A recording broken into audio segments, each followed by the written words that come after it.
जय हिंद। नमस्कार फ्रेंड्स, ज्योति क्लासेस में आप सभी का एक बार फिर से स्वागत है। फ्रेंड्स, जैसा कि आप सभी को पता है, हमारी जो होम साइंस की सीरीज चल रही क्लास 6 to 12 की जो हम बुक पढ़ रहे हैं उसको हमने कंटिन्यू रखा है और उसमें अभी तक हमारी क्लास 6 की बुक थी, क्लास 7 की बुक थी, उसको हमने कंप्लीट कर लिया है।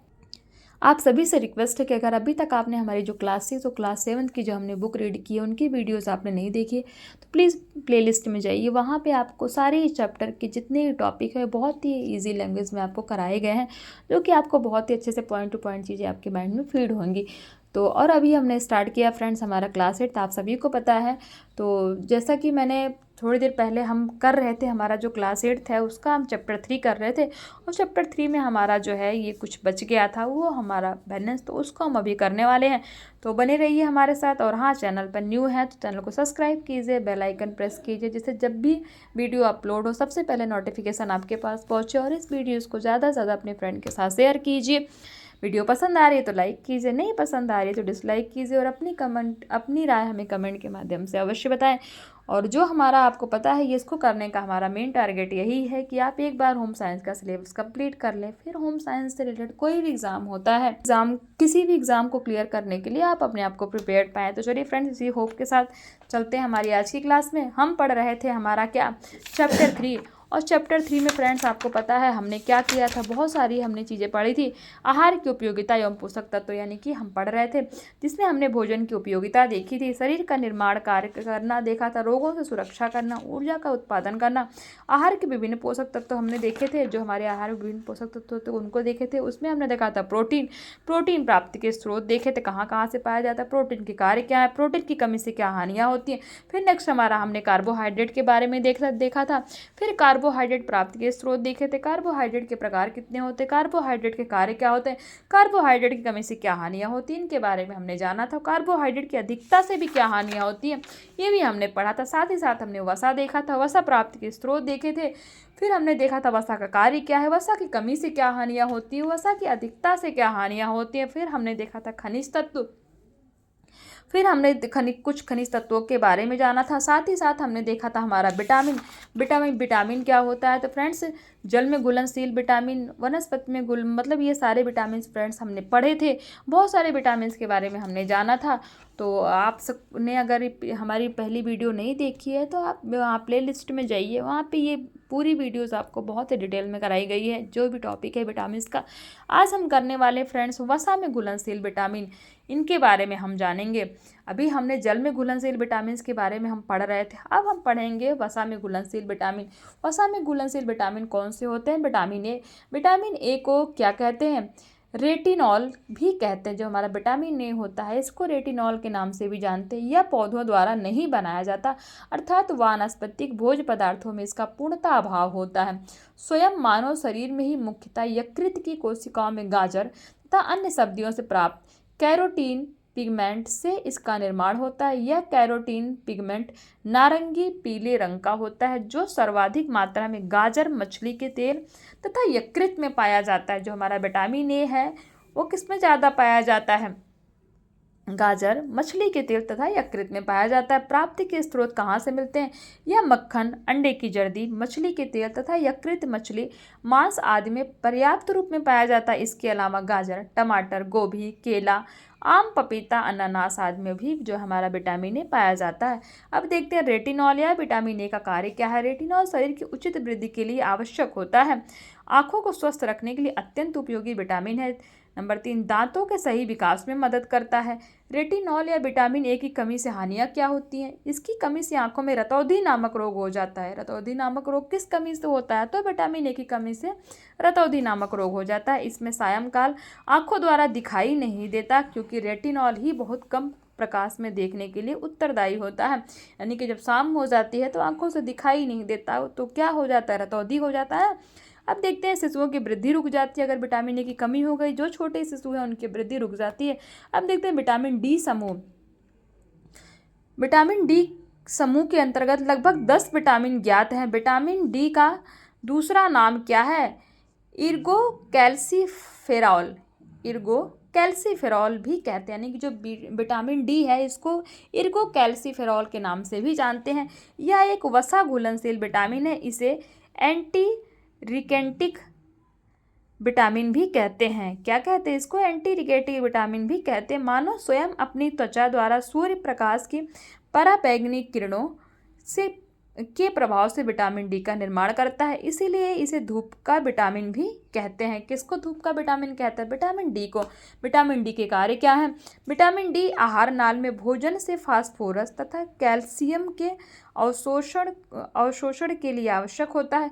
यह अस्थि निर्माण के लिए अत्यंत आवश्यक होता है। यह दांतों एवं अस्थियों के स्वास्थ्य और विकास में महत्वपूर्ण होता है। कौन सा? दांतों एवं अस्थियों के स्वास्थ्य में क्वेश्चन आपसे पूछ लिया गया के विकास में कौन सा विटामिन महत्वपूर्ण होता है, तो आप क्या बोलेंगे कि विटामिन डी जो है दांतों एवं अस्थियों के स्वास्थ्य में के विकास में क्या होता है? महत्वपूर्ण होता है। नंबर 4, यह पैराथायराइड नामक अंतःस्रावी ग्रंथि की क्रियाशीलता को नियंत्रित करता है। कौन सा? विटामिन डी क्या करता है? यह पैराथायराइड नामक अंतःस्रावी ग्रंथि की क्रियाशीलता को नियंत्रित करता है। यह आंतों की प्रक्रिया को क्षारीय होने से रोकता है। अब इसकी कमी से क्या हानियां होती है? विटामिन डी की कमी से शरीर को निम्न हानियां हो सकती है। नंबर 1, बच्चों में विटामिन डी की कमी होने पर प्रायः सूखा रोग या रिकेट्स हो जाता है।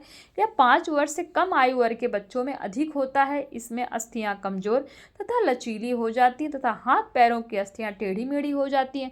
वयस्कों में प्रायः इस विटामिन की कमी से क्या हो जाता है? ऑस्टियोमैलेशिया। कौन सी बीमारी होती है? ऑस्टियोमैलेशिया नामक रोग हो जाता है। इसे मृदुलास्थि भी कहते हैं। अस्थियों का कोमल हो जाना इन रोग का विशेष लक्षण है। इसमें कमर, जांघों तथा जोड़ों में दर्द रहता है। महिलाओं में गर्भपात होने की आशंका रहती है। यानी कि अगर विटामिन डी की कमी हो जाती है तो ये सारे रोग होते हैं। नंबर 3, इसकी कमी होने पर बच्चों में दांत शीघ्र गिरने लगते हैं। इस कहाँ से प्राप्त होता है? यानी कि इसकी प्राप्ति के स्रोत क्या है? विटामिन डी की प्राप्ति में सर्वोत्तम स्रोत के अंतर्गत मक्खन, मछली का तेल, मांस, अंडे की जर्दी, दूध आदि आते हैं। वानस्पतिक भोज्य पदार्थों में यह नाम मात्र को पाया जाता है। सूर्य की पराबैंगनी किरणों में भी इसका उत्तम स्रोत है। विशेषकर ठंडे देशों में या हमारे देश में जाड़ों में इसका प्रयोग किया जाता है। Number 3, vitamin E. Vitamin E के बारे में जानते हैं। विटामिन ई का दूसरा नाम क्या है? Alpha tocopherol. विटामिन ई जो है इसको और किस नाम से जानते हैं? अल्फा टोकोफेराल के नाम से भी जानते हैं। यह वसा में घुलनशील विटामिन होता है। यह प्रजनन क्षमता के लिए आवश्यक विटामिन से दुआ है। इस कहाँ से प्राप्त होता है? यानी कि इसके प्राप्ति के स्रोत क्या है? यह अधिकतर अनाजों, गेहूं, अंकुरित बीजों, फलों तथा सब्जियों में पाया जाता है।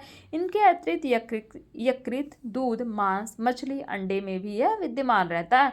विटामिन ई के कार्य तथा इसकी कमी से क्या हानियां होती हैं? विटामिन ई का प्रमुख कार्य प्रजनन क्षमता में वृद्धि करना है। इसके अभाव में बंध्यता या बांझपन रोग हो जाता है। नंबर 4, विटामिन के। विटामिन की को नैप्थोक्विनोन यानी कि नैप्थोक्विनोन भी कहते हैं। यह रक्त का थक्का जमाने में मदद करता है। यह रक्त को बहने से रोकता है, इसलिए इसे रक्त अस्त्रोरोधी विटामिन भी कहते हैं। यह वसा तथा एल्कोहल में विलीय होता है। यह पीले रंग का पदार्थ होता है। यह कहाँ से प्राप्त होता है? किसकी प्राप्ति के स्रोत क्या है? यह विटामिन वानस्पतिक स्रोत में अधिक पाया जाता है। यह पत्ता गोभी, पालक, सोयाबीन, अंकुरित अनाजों तथा विभिन्न फलों में अधिक मात्रा में होता है। दूध में तथा जंतु भोज्य में कम मात्रा में यह पाया जाता है। विटामिन के बारे में जानते हैं। विटामिन के कार्य तथा इसकी कमी से हानियाँ।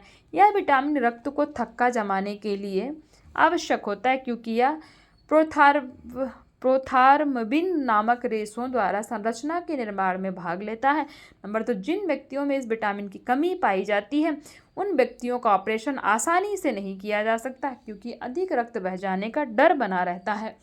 तो फ्रेंड्स, ये था हमारा चैप्टर 3। बहुत बड़ा था, थोड़ा सा, बहुत बड़ा तो नहीं कह सकते, लेकिन बाकी जो हमने अभी 6th 7th में पढ़ा उसके अकॉर्डिंग तो ये काफ़ी बड़ा था, बट बहुत ही इम्पॉर्टेंट था। हमने बहुत सारी जो है नॉलेज गेन की, बहुत सारे विटामिन्स के बारे में जाने, प्रोटीन्स के, सबके बारे में हमने जाना।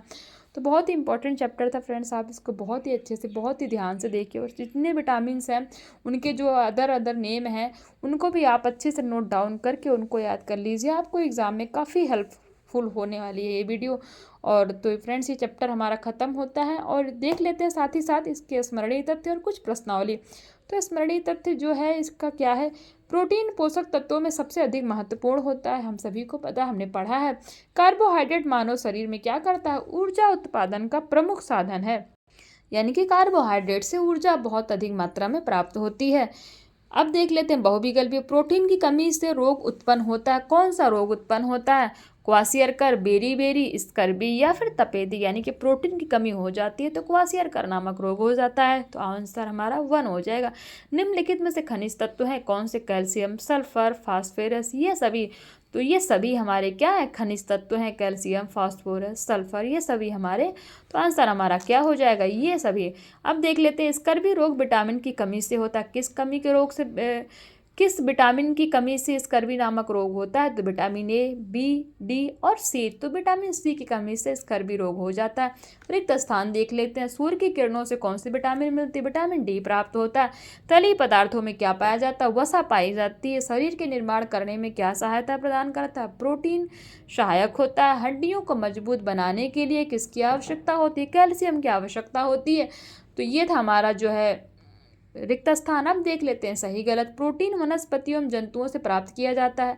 ये स्टेटमेंट हमारा क्या हो जाएगा? ट्रू हो जाएगा। विटामिन शरीर की सुरक्षा करने का कार्य करते हैं। ये भी स्टेटमेंट हमारा ट्रू हो जाएगा। विटामिन सी की कमी से बेरी नामक रोग होता है। जी नहीं, ये स्टेटमेंट हमारा फॉल्स हो जाएगा। विटामिन सी की कमी से हमारा कौन सा रोग होता है? हमने अभी देखा, स्कर्वी नामक रोग होता है। आंखों को स्वस्थ रखने के लिए किसकी आवश्यकता होती है? विटामिन ए की आवश्यकता होती है। किसके लिए? हमारी आंखों को स्वस्थ रखने के लिए। तो फ्रेंड्स, ये थी हमारी प्रश्नावली जो कि हमने कंप्लीट किया। अब ये देखिए हमारे अति लघु उत्तरीय विटामिन ई का प्रमुख कार्य क्या है? विटामिन डी की कमी से कौन कौन से रोग होते हैं? विटामिन सी की कमी से होने वाला रोग। प्रोटीन प्राप्ति के कोई 2 पदार्थ बताइए जिससे प्रोटीन प्राप्त होता है। वसा की अधिकता से क्या हानियां होती है? विटामिन कितने प्रकार के होते हैं? विटामिन सी में क्या कार्य करते हैं? विटामिन ए की प्राप्ति के स्रोत बताइए। विटामिन की किन किन पदार्थों से प्राप्त किया जा सकता है? तो फ्रेंड्स, ये सारे क्वेश्चन हमने, ये सारा ही जो ये क्वेश्चन दे रखा है ना, सब हमने अभी पढ़ा है। तो आई होप ये इन क्वेश्चन को सॉल्व करने में आपको बिल्कुल भी प्रॉब्लम नहीं होगी। आप ये देख सकते हैं। आप चाहें तो इनका स्क्रीनशॉट ले लें, चाहे कि आप इनका स्क्रीनशॉट फ्रेंड पक्का ले लिया करिए, क्योंकि बहुत हेल्पफुल होने वाले हैं ये क्वेश्चन आपको आपके एग्ज़ाम में। तो प्लीज़ इनका स्क्रीनशॉट लेके इनको सॉल्व किया करिए। और अगर कोई डाउट होता है, कुछ भी होता है, तो प्लीज़ कमेंट करके बताइए। मैं ज़रूर आपकी सहायता करूँगी। आपसे क्वेश्चन सॉल्व होते तो आप कीजिए, नहीं होते तो भी बताइए, मैं इनके क्वेश्चन के आंसर भी आपको प्रोवाइड कराऊंगी। तो फ्रेंड्स, ये हमारा जो चैप्टर है ये ख़त्म होता है। और ये देखिए जो हमने प्रश्नावली की ना, ये इसके जो है क्या बोलते हैं आंसर की है उत्तरमाला। आप इसका भी चाहे तो स्क्रीनशॉट ले सकते हैं। तो ये हमारा चैप्टर 3 फ्रेंड्स फाइनली ख़त्म होता है। आई होप आपको वीडियो पसंद आई होगी, चैप्टर समझ में आया होगा, सारे विटामिन जो हमने पढ़े हैं उनके बारे में आपको अच्छे से पता हो गया होगा। तो चलिए फ्रेंड्स, मिलते हैं नेक्स्ट क्लास में। और नेक्स्ट क्लास में हम करने वाले हैं, क्या करने वाले हैं नेक्स्ट क्लास में हम करने वाले आपको मैं बता देती हूँ। चैप्टर 4 जिसमें हम देखेंगे प्रतिरक्षण का महत्व तथा टीके। ये हमने अभी कभी नहीं पढ़ा है, ना हमने 6th में पढ़ा, ना हमने 7th में पढ़ा। आज हम इसको फर्स्ट टाइम पढ़ने वाले हैं।